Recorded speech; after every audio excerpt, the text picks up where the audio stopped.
Hi guys, this is me, Nightmare 3464. I'm going to be reading a loose homunculized love story. This story is on Wattpad, but knowing me, I just forgot what I titled the entire story. So bear with me as we read chapter 1. Jackie's point of view. I sighed happily as the final bell rang. School was finally out. I had to get home, where I lived alone. There was many chores to be done. After hard goodbye to my so-called friends, I began to walk home. The entranceway, I felt the entire way home. I felt eyes on me. I broke out in a cold sweat and I began to pick up my pace. Every time I turned around to see if anyone was behind me, I was welcomed by loneliness and weird, silent awkwardness stage right now. I felt if anything were to happen to me, I couldn't call anyone. After all, I don't have a cell phone. I merely kicked myself and made a reminder to get one. I finally got home feeling that I was being watched.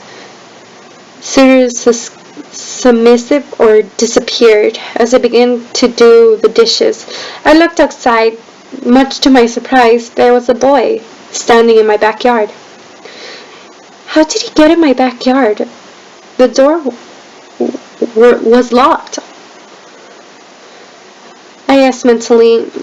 He looked young, maybe older than me. He was somewhat taller than normal person. He was wearing a black hoodie, black pants. He had a gray and black boots. His hair was dark brown. That most likely was short. Some of his hair was covering his eye. What scared me, he just stood there, completely unaware that I was watching him. What are you up to? I asked in my head as he could hear me. Then a thought ran into my head. The murderers. A rash of murderers has been hitting my small town. Everyone was lucky enough to make it out alive, reporting a young boy, tall, black hoodie, dark brown hair, and black pants. My eyes widened in horror. He must be the one who was following me. Immediately I began to move to one of the drawers, most likely containing a small silverware. I pulled out a long knife, using to cut pork, such things, and began to walk towards the house phone. By the time I got to that phone, I heard the back door open. I was sweating now. Fear most likely consumed into my mind. Finally, the thought that about was the famous serial killer known to everyone as Homunculi Lou. Why was he doing here, or why does he want with me? The police can't help you, and dark voice whispered into my ear, unless you have super fast knives. It won't do you much either. He whispered again, now playing with my blonde hair. Please, please don't hurt me, I whispered. His cold, pale hand most likely crept to my lips to most likely submit or sob that was about to escape me. Shh. He most likely whispered. I wasn't planning to kill you, he said. As he said those words, my vision began to black out. My green eyes was slowly closing. I only could see him just watching me as I almost fell and welcomed me into his arms unconsciously. Lou's point of view. She's finally out. I spoke into my earpiece. Good, bring her here. Don't take too long. You know how Slenderman tends to get when we take too long on our missions, Jack ordered at the other end. I didn't respond instantly. I put Jackie on my back. She was skinny, really lightweight. Her tan arms swung around my shoulder as I picked her up. Her blonde hair most likely slimmer down the other ends. She was kinda cute. I thought, no way Slender wants her for something. I shouldn't intervene. I began to run through her neighborhood. No one shouldn't have seen me. I was just a flash of black and white. I was back at the wall in a matter of minutes. I jumped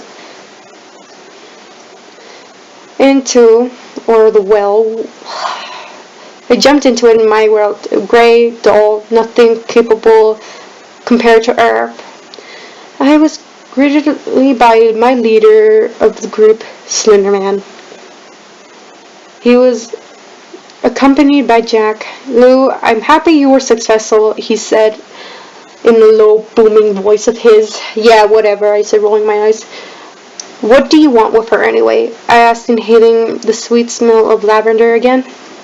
Well, Lou, I thought you needed a partner, he said. My green eyes widened. You're kidding, right?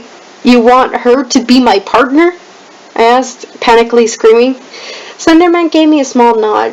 You should get her to a room and lay her down on your bed. You should get some rest yourself, Lou.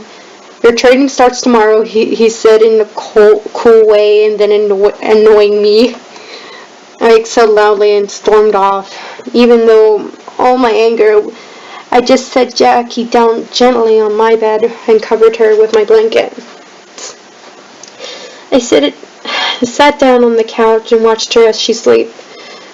It was really something else.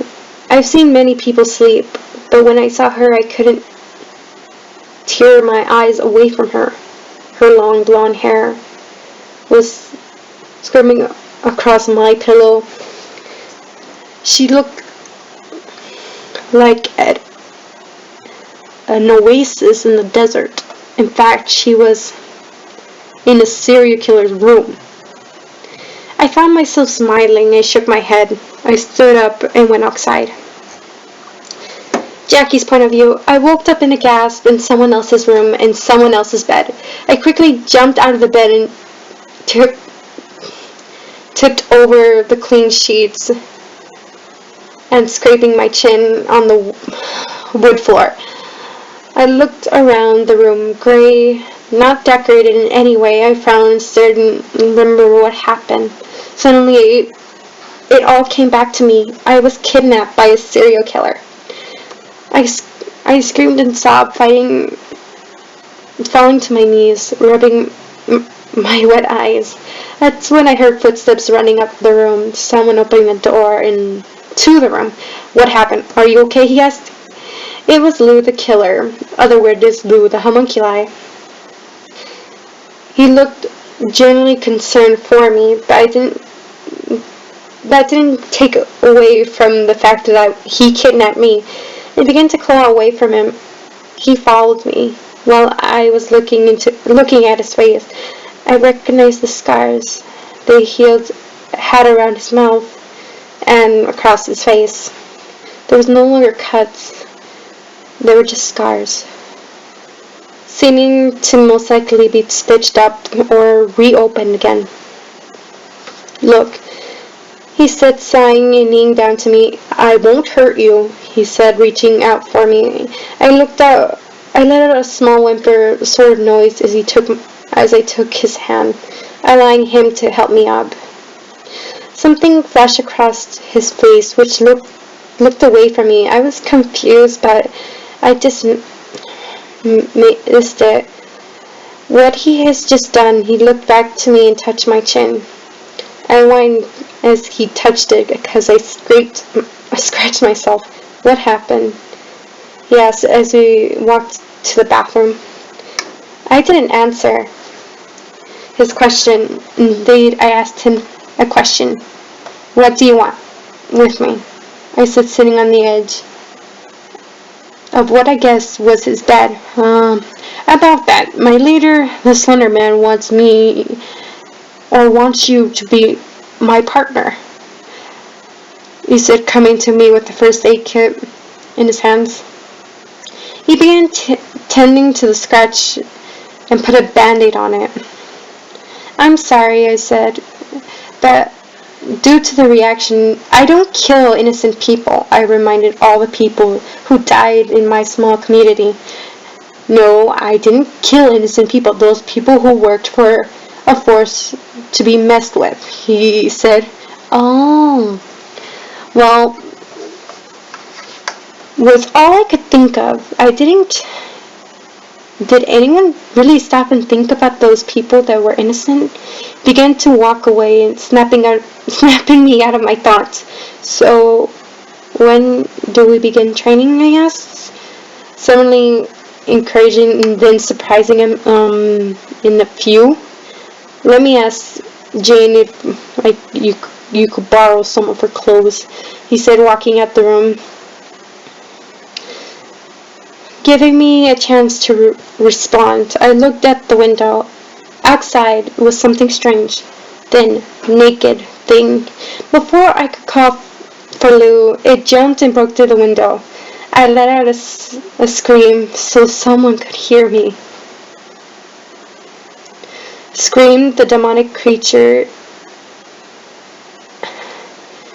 The demonic creature said, I love it when they scream. Lou's point of view. I didn't really make it all the way downstairs when I heard the window break and Jackie scream. And I didn't think when I ran up the stairs and there in my room holding her was the rake. He was getting ready to stab one of his long claws into her chest. Then he looked at me. Ah, Lou, he said in a rusty, annoying voice of his. Long time no see, he said with his widening tooth grin. Nah.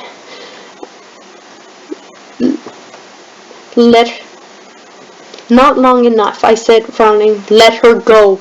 Nah, he said, causing me to clench my jaw. I'd be quite taking the thing that you care about. With that, he took hold of Jackie and jumped out the window. I didn't think. I jumped out the window myself and followed them. No way I was going to lose someone else. No way. Jackie's point of view. The strange creature had a severe, strongly grip on me.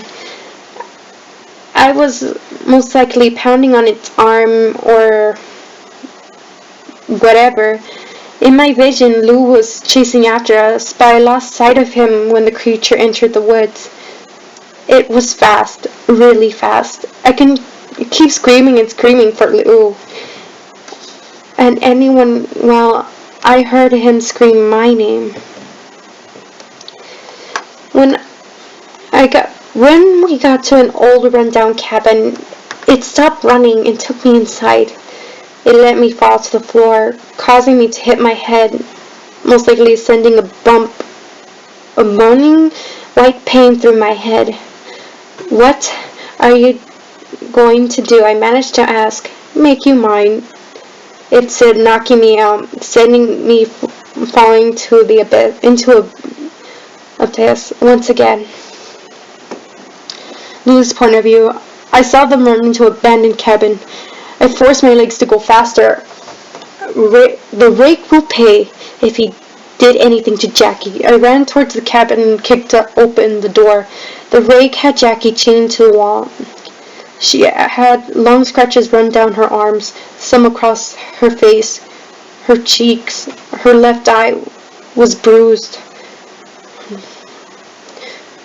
about ready to turn purple. Ugh. The rake launched itself at me. I was too quick. I sidestepped and dragging my knife into his heart. "I warn you, you will pay for what you did," I said in a low growl. The red grass and soon went numb. I ran to Jackie and tried to unchain her. Once I stood and held her into my arms. Her head was close to my chest. "Come on, Jackie, please wake up. Please be okay," I whispered. She let out a small cough. I held her so I could see her face. Her green eyes fluttered open, giving me hope. She gave me a small smile that sent butterflies in my stomach. "I'm okay," she said, resting her head on my chest. "Just take me home." "Home?" I asked. "I can't. You have to stay with me." I felt her nod against me. "I know." "What else do you want me to call that house?" she asked quietly. I felt a smile creep onto my face, recognizing that she was asleep. I got up and began walking her home with her in my arms. I found my new hope, and I would keep this one alive no matter what.